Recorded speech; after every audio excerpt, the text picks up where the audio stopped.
শেষমেশ পানি কাউর মনে হয় মারেই নিবে মনির মিয়া। প্রাণপ্রিয় ভাই বোন এবং বন্ধুগণ, এই দেখেন বিলের ধারে নামে গেছে পানি কাউর মারার জন্য। পানি কাউর ডাঙ্গায় বসে আছে, আর মনির মিয়া পানি কাউর একের পর এক ঢেল ছুড়ছে, কিন্তু কোনোভাবে এই পানি কাউরকে কাবু করতে পারছে না মনির মিয়া। এখানে দেখতে পাচ্ছেন একটা গাভী, আমাদের আদর্শ গ্রামেরই গাভী।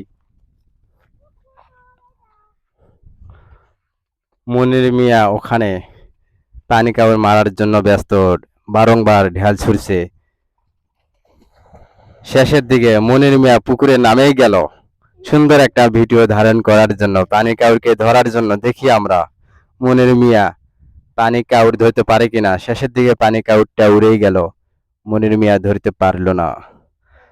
পানি কাউর এখান থেকে ওই ডাঙ্গায় গিয়ে বসে পড়লো, এবং এখানে রয়েছে সাদিক বাবু, মুন্না বাবু।